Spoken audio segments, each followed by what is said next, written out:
संभवामि युगे युगे। आखिर जिस दिन का सब लोग इतनी बेसब्री से इंतजार कर रहे थे वो दिन आ ही गया। 19 फरवरी 1630 और फागुन वद तृतीय के दिन राजमाता को प्रसूति की पीड़ा और बढ़ने लगी। पूरे किले पर मानो खुशी के बादल छा गए हों, लेकिन खुशी के साथ डर भी था कहीं जीजाबाई की तबीयत ना बिगड़ जाए। जीजाबाई के कक्ष में दाई माँ उनका ख्याल रख रही थी। कक्ष के बाहर जीजाबाई के परिवारजन संतान के जन्म की प्रतीक्षा कर रहे थे।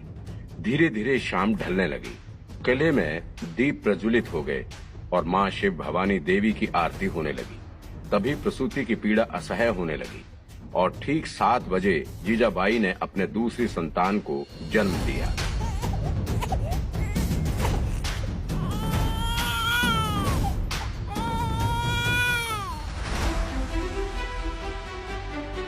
दाई माँ उस बच्चे को लेकर कक्ष के बाहर आई और सबको दिखाकर कहा, सभी को लाख लाख बधाई हो, जीजाबाई ने बेटे को जन्म दिया है। सब लोग ये सुनकर खुशी से नाचने लगे। देव रूपी युद्धवीर का जन्म हो चुका था। पूरे गढ़ में जोर जोर से शहनाई और ढोल बज रहे थे। शंखनाद हो रहा था। माँ शिव भवानी का शुक्रिया करने हेतु उनकी आरती हो रही थी। लोग जोर जोर से हर हर महादेव का नारा लगाने लगे। चारों ओर प्रसन्नता छाने लगी। शिवनेरी में लोग दिवाली जैसा उत्सव मनाने लगे थे। ऐसा लग रहा था कि मानो उस घड़ी स्वर्ग से सारे देवता भी शिवनेरी किले पर सुगंधित पुष्प वर्षा कर रहे थे। लोगों ने पूरे किले को दीप जलाकर सजा दिया और मिष्ठान बांटने लगे, क्योंकि 19 फरवरी 1630 किसी त्योहार से कम नहीं था। जीजाबाई अपने नवजात शिशु के साथ अपने कक्ष में थे।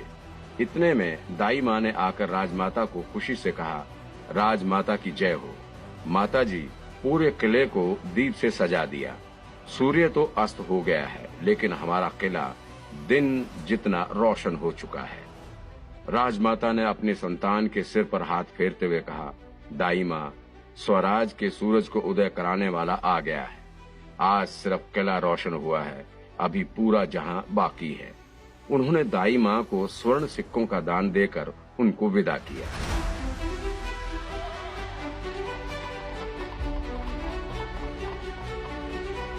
धीरे धीरे पूरे राज्य में आग की तरह ये बात फैल गई कि राजमाता जीजाबाई के यहाँ शेर का जन्म हो चुका है। लोग आनंद उल्लास से राजमाता को बधाइयां देने लगे। जैसे श्री राम के 14 वर्ष वनवास खत्म कर अयोध्या लौटने पर लोगों ने दिवाली मनाई थी, वैसे ही पूरे राज्य में शेर के आगमन पर दिवाली का माहौल बन गया था। वहीं शिवनेरी के दादोजी कोणदेव ने शाहजी के पास दूत भेज दिया था ताकि शाहजी को पुत्र होने की शुभ सूचना मिल सके।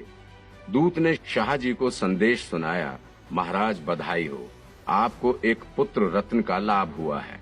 शाहजी ने अपनी विवशता का परिचय देते हुए दूत से कहा, समय कहाँ है, देखते नहीं क्या दरिया खां और खां जहां ने विद्रोह की ज्वाला भड़का दी है। मुझे शाहजहां की ओर से आज्ञा मिली है कि उन्हें कत्ल करने के बाद ही मैं शिवनेरी की ओर प्रस्थान करूं। दूत को खाली हाथ लौटना पड़ा।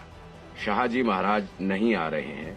ये समाचार सुनकर दादोजी कोणदेव को बहुत दुख हुआ, लेकिन राजमाता के दुख का अंदाजा लगाना भी असंभव था। किसी तरह उन्होंने अपने आंसू रोककर कहा, दुखी मत होइए दादोजी, सबका अपना अपना भाग्य होता है। अन्नप्राशन संस्कार के बाद बालक का नामकरण हुआ।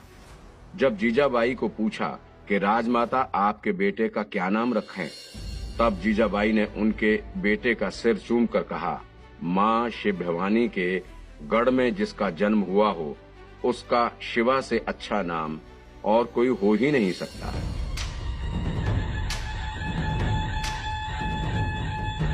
शिवा नाम सुनकर सब लोग खुशी से बोल पड़े, शिवाजी राजे की जय हो, राजमाता जीजाबाई की जय हो, भगवती शिव भवानी माँ की जय हो।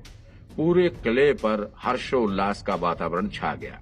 शिवाजी राजे के जन्म पर सब लोग उत्साह मना रहे थे, लेकिन वे नहीं जानते थे कि आने वाले समय में यही शिवाजी का नाम अमर इतिहास के पन्नों पर स्वर्ण अक्षरों में छत्रपति शिवाजी महाराज के नाम से लिखा जाएगा। उस समय मानो कोयले की काली खान में जैसे हीरा चमकता हो, वैसे उस समय मुगलों की काली गुलामी के बीच शिवनेरी गढ़ चमक रहा था। एक दिन जीजाबाई मंदिर से लौटकर आए थे और अभी ठीक से बैठे भी नहीं होंगे कि दादोजी ने खबर भेजी, बड़े हर्ष की बात है कि शाहजी आ रहे हैं, लो इस पत्र को पढ़ लो। ये सुनकर जीजाबाई प्रसन्न हो गए और पत्र खोलकर पढ़ने लगे। पत्र में शाहजी महाराज ने आदर पूर्वक लिखा था, दादोजी दरिया खां मारा गया है, लेकिन खां जहां का पता नहीं चल पाया है, शायद वो कहीं छिप गया है। कल दिन के 2 बजे तक मैं अवश्य पहुंच जाऊंगा। ईश्वर से विनती है कि उन्होंने घने जंगलों से घिरे शिवनेरी किले में जिस नवजात शिशु को जन्म दिया है वो पराक्रमी और शूरवीर हो। देश, धर्म और मानवता की रक्षा के लिए ही वो अपने जीवन का बलिदान करे। आपका शाहजी। दरिया खां का वध करके शाहजी ने अपने पुत्र शिवाजी राजे को देखने के लिए गाजे बाजे के साथ शिवनेरी किले जाने के लिए प्रस्थान किया।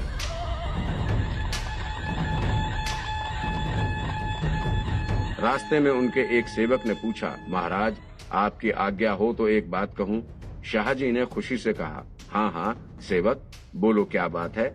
सेवक ने हंसते हुए कहा, महाराज आज आपके चेहरे पर अलग ही रौनक है, लंबे समय बाद आप इतने खुश दिखाई दे रहे हैं।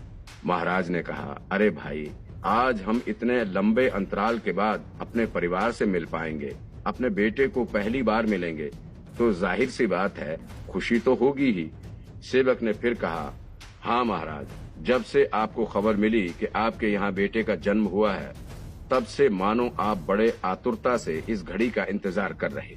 शाहजी महाराज शिवाजी राजे को देखने के ख्यालों में खो गए और कहने लगे, हाँ सेवक, हमने अपने बेटे से मिलने के लिए बहुत इंतजार किया, अब और नहीं हो पाएगा। पता नहीं वो कैसा दिखता होगा, लेकिन हाँ एक बात तो तय है, हम उसे साहसी, बहादुर और चतुर सेनापति बनने की शिक्षा देंगे।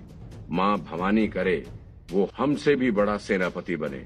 शाहजी अपने बेटे को सेनापति बनाने के ख्वाब बुनने लगे थे, लेकिन विधि को कुछ और ही मंजूर था। शीघ्र ही वे शिवनेरी पहुंच गए और अपने परिवार एवं अपने लाडले शिवा के साथ रहने लगे। परंतु उसी समय दक्षिण में भारी उथल पुथल मची हुई थी, जिसके कारण शाहजी अपनी पत्नी जीजाबाई और अपने बेटे शिवाजी राजे को अधिक समय नहीं दे पाए। स्थिति कुछ ऐसी थी कि शाहजी शिवनेरी को छोड़कर जाना भी नहीं चाहते थे और वहां रुककर भी नहीं रह सकते थे। शाहजहां ने स्वयं दक्षिण पहुंचकर शाहजी को वहां बुला लिया, क्योंकि जिस काम के लिए शाहजहां दक्षिण में आया था, उस काम के लिए शाहजी से बड़ा पराक्रमी दूसरा कोई हो नहीं सकता था। शिवाजी राजे के बचपन में पिता की गोद पाना अति दुर्लभ हो चुका था। युद्धों में व्यस्त शाहजी महाराज बड़ी कठिनता से अपने पुत्र और पत्नी के साथ समय बिता पाते थे, लेकिन दक्षिण में आकर वे इतने व्यस्त हो गए कि अपने बेटे से मिलने का समय भी नहीं निकाल पाते थे। दक्षिण क्षेत्र में स्वयं शासक के लिए सभी शक्तियां आपस में टकरा रही थीं। वहां की प्रत्येक शक्ति शाहजी को अपने वीरता, शौर्य और रण कौशल में लोहा मानती थी। इसलिए वे दक्षिण क्षेत्र में वर्षों उथल पुथल की स्थिति में अपने दुश्मन से टकराते रहे। यहाँ शिवनेरी में जीजाबाई को अकेले ही अपने पुत्र का लालन पालन करना पड़ा। उनके साथ उनके श्वशुर बिठोजी रहते थे। बिठोजी भोंसले बाबाजी भोंसले के बेटे और मालोजी भोंसले के भाई थे। बिठोजी अपने पौत्र शिवाजी राजे को बहुत प्यार करते थे। उनका मानना था कि राजे में भगवान शिव की दिव्य चेतना है। वे अपना अधिकतर समय राजे के साथ ही बिताना पसंद करते थे। शिवनेरी के महाराज की सुरक्षा और देखरेख में जीजाबाई को सभी सुविधाएं उपलब्ध थी, परंतु अपने पति से अलग रहने की पीड़ा उन्हें सदैव सताती रहती थी।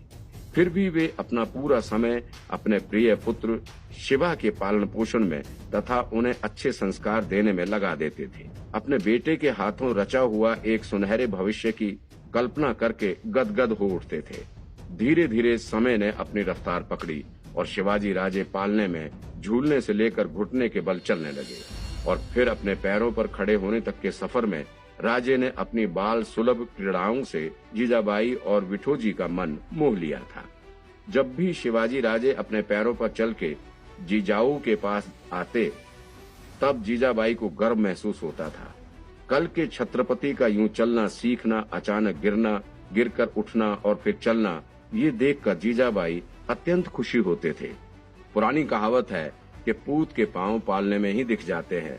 शिवनेरी गढ़ में भी वही कहावत सही हुई। एक दिन जब जीजाबाई अपने राजमहल के आंगन में उनकी दासियां राजे के साथ खेल रही थी, एक दासी ने शिवबा को चलकर उनके पास आने का इशारा किया। जीजाबाई शिवबा को देख रहे थे।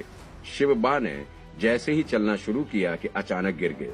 ये देखकर तुरंत एक दासी दौड़कर शिवबा को उठाने के लिए जा रही थी कि राजमाता ने अपने कठोर आवाज में उसे रोका। ठहरो दासी। ये सुनकर दासी डर गई। उसने वहीं रुककर पूछा, राजमाता माफ करना, चलते चलते राजे गिर गए थे तो मैं उन्हें उठाने जा रही थी और जल्दी जल्दी में आपकी इजाजत लेना भूल गई। राजमाता ने कहा, नहीं दासी, तुम्हारा कोई दोष नहीं है। शिवबा को चलते चलते गिरना और तुम्हारा उसे उठाने जाना स्वाभाविक है, लेकिन शिवबा अपनी मेहनत से उठेगा। उन्हें किसी के सहारे की जरूरत नहीं पड़नी चाहिए। मगर राजमाता खुद संभलने के लिए राजे अभी बहुत छोटे हैं। दासी ने अपना मंतव्य रखकर कहा। राजमाता ने जवाब में इतना ही कहा, कल स्वराज के युद्ध के लिए शाही तलवार बन रही है। उस तलवार की धार का तेज होना जरूरी है और उसे तेज करने में चोट की परवाह नहीं करते। इतने में राजे खुद ब खुद खड़े होने लगे और हंसते हुए फिर से चलने लगे। ये देखकर राजमाता ने दासी को इशारा किया, वो देखो, तुम्हारे राजे ने अब खुद संभलना सीख लिया है। दासी को उनकी आंखों पर विश्वास नहीं हो रहा था कि जहां एक सामान्य छोटा बच्चा गिरकर रोने लगता है, वहां राजे कैसे बिना रोए घुटने का सहारा लेकर फिर से खड़े हुए और हंसते हुए चलने लगे। लेकिन दासी इस बात से अनभिज्ञ थी कि वे कोई सामान्य बालक नहीं थे जिनका भाग्य खुद माँ शिव भवानी की मर्जी से तय हुआ हो। वो भला कैसे सामान्य हो सकता है।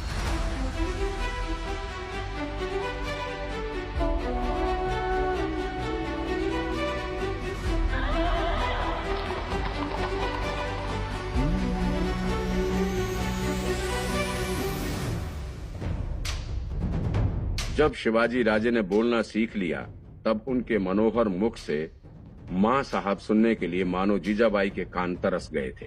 कहते हैं कि अगर किसी पौधे को उसके छोटे रूप से ही दिशा प्रदान करना शुरू कर दो तो वो उसी दिशा में बड़ा होगा। जीजाबाई अपने राजे की अच्छी तरह से देखभाल कर रहे थे। बड़ों का आदर करना, स्त्रियों का सम्मान करना, अच्छी संगत में रहना, बुरे लोगों का नाश करना, रोज भगवान की पूजा करना, ऐसे संस्कारों की शिक्षा उन्हें अपने बचपन से ही शुरू कर दी थी। कुछ लोग राजमाता से कहने लगे, माताजी, शिवाजी राजे को काला टीका लगा दो, उन्हें कहीं किसी की नजर न लग जाए। तब जीजाबाई अपने राजे के सर पे हाथ फेरते हुए गर्व से कहते थे, जो भारत के स्वराज की नजर उतारने आया हो, उन्हें किसी की नजर नहीं लग सकती। लोगों को अब विश्वास हो गया था कि आने वाले समय में शिवाजी राजे ही उनकी आजादी का पैगाम लाएंगे। उन्हें अपनी गुलामी से आजादी मिलेगी। कोई इंसान भूखा नहीं रहेगा, किसी किसान को ज्यादा कर नहीं देना होगा, कोई स्त्री बेवजह विधवा नहीं बनेगी, जानवरों सा सुलूक करने वाले मुगलों को हटाकर इंसानियत की स्थापना होगी। भारतवर्ष फिर से अपनी वास्तविक स्वरूप में दिखाई देगा।